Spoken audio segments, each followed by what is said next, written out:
Report. We're still waiting for a puff of smoke from LSU or Ole Miss. What is Lane Kiffin going to do? We'll give you the latest news there. Plus the game between Ohio State and Michigan. Ohio State finally gets it off their back and they get the win.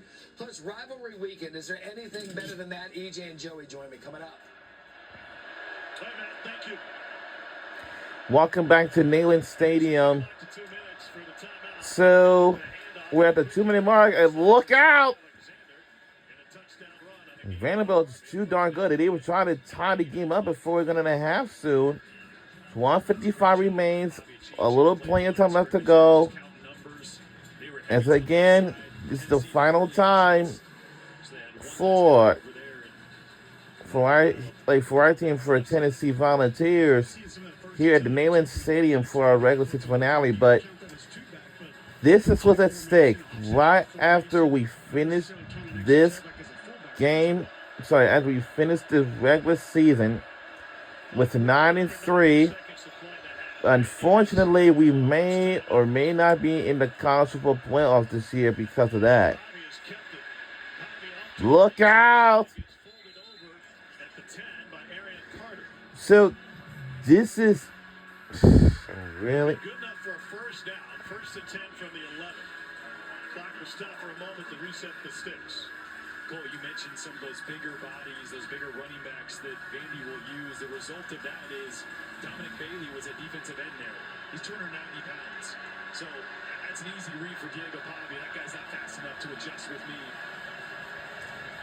With 10 back to me before the game, they would dictate some play calling depending on how heavy Tim Banks was playing their defensive line. Out of the pistol with Alexander behind him.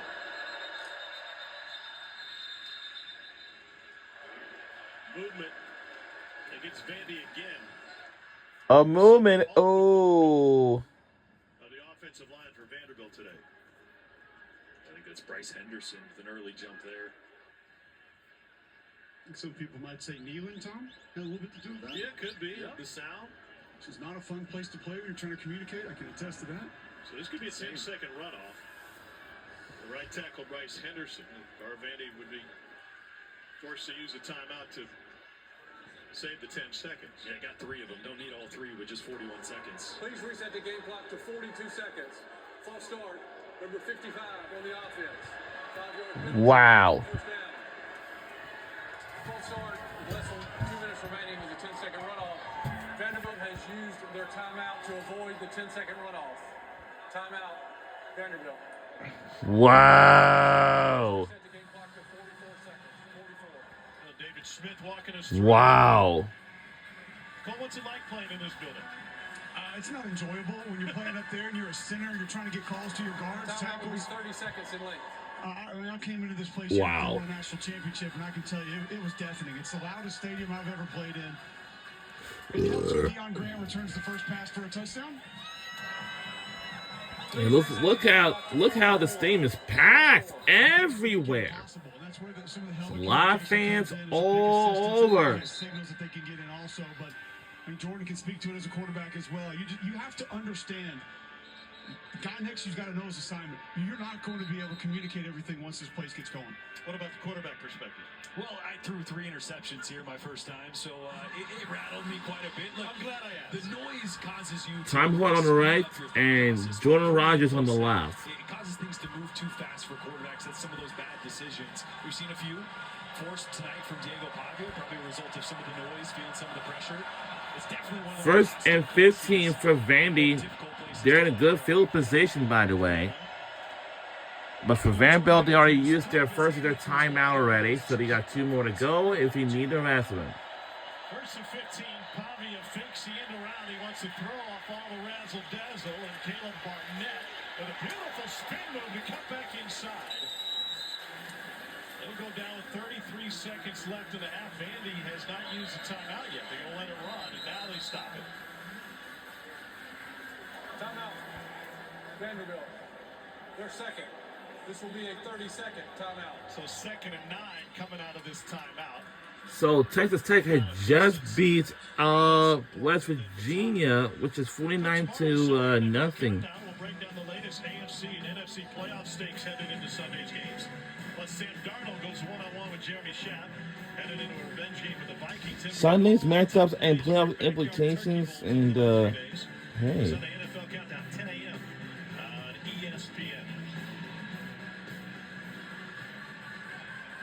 Clark Lee played his college football at Vanderbilt. He signed an extension to stay there. His name was on the short list. A lot of these openings. You heard Matt Berry talk about Lane Kiffin's situation, whether he goes to LSU or stays at Ole Miss. The music's starting to going to stop soon for some of these athletic directors with the extensions signed. The guys who are on the short list. 6 playlist drive for Vandy.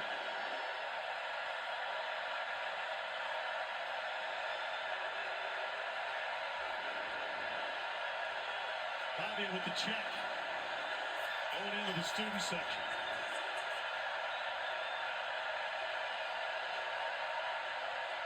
Play clock at 2. QB run. Pavia bottled up. Tripped up. And it goes down behind the line of scrimmage. Arian Carter just kept shoving everybody back. Timeout.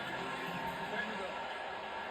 Their third and final timeout of the first half. This will be a 30-second timeout. Well, watch Arian Carter take on a tight end and then an offensive lineman and just get the knee of Pavia. Because there was a seam there to the outside. Ty Redmond was on the inside of that Eli Stowers block. Pavia could have turned the corner there, but Arian Carter, who's been banged up for a lot of the year, feels probably the best he has. Made a massive play there to bring Pavia down to force a 3rd and long. Carter missed 3 games during the course of the season, including pivotal loss to Oklahoma. He's second in the league in tackles, nearly 8 per game.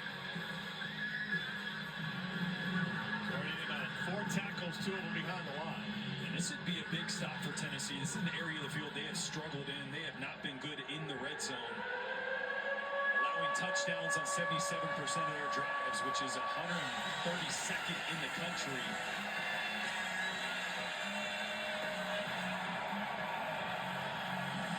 They're down 12 for Diego Pavia and Vanderbilt. Commodores out of timeouts. And a stoppage ahead. Linesman comes running in. Tennessee has used a timeout. Tennessee, they're first. This will be a 30-second. Well, this series, it dates to 1892. Tennessee has won 6 in a row and 36 of 42. And now they're trying to get into the locker room with the lead. Yeah, I love that timeout right there. Just get a picture of the formation so you can go to the sideline and talk about what possibly could they run. And the assumption is Vandy's running its absolute best 3rd and 12 play. This is a play you have, got to have it on a 3rd and long. There's a separate little section of your call sheet. Got to have it plays. This is one of them, right? So late in the second half, you're trying to tie the game, so you have this play that you've repped. In 3rd long, this is our money play. So either you've got a great look at it, or you force them to go to the second best play. Exactly. And let's see if they're going to come out the same look, if they're confident in it. Again, it's not like Tennessee knows exactly what they're going to do, but they can talk about how to leverage certain formations. Here we go. Pavia's ad-libbing has been a difference in this entire season, and he has turned around this Vanderbilt program. 21 seconds left in the half. Tennessee shows blitz.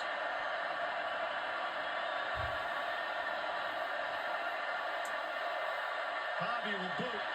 Pressured and gets it away. Incomplete.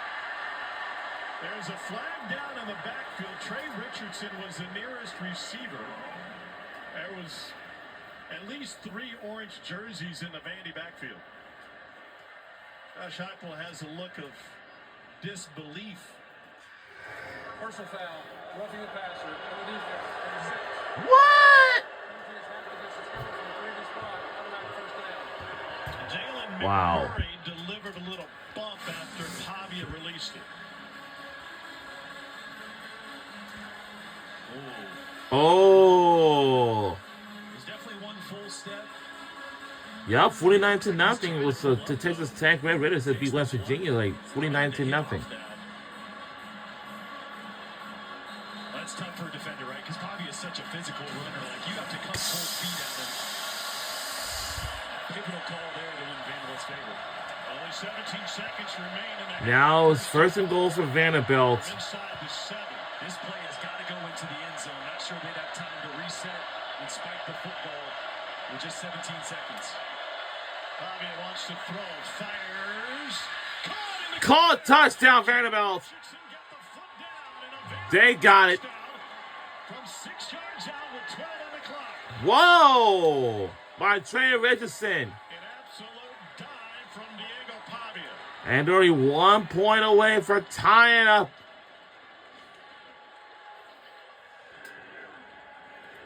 Great throw by Pavia there. So, Obviously, after the season ends, second I want to remind you all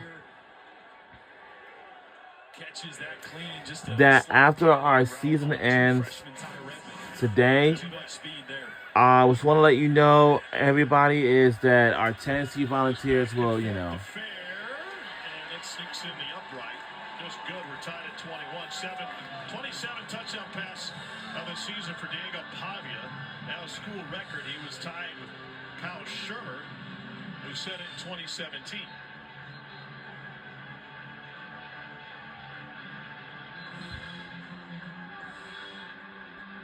We talked with Clark Lee during the week, and this Vandy team took most points in the first half on the road in conference play since 2018.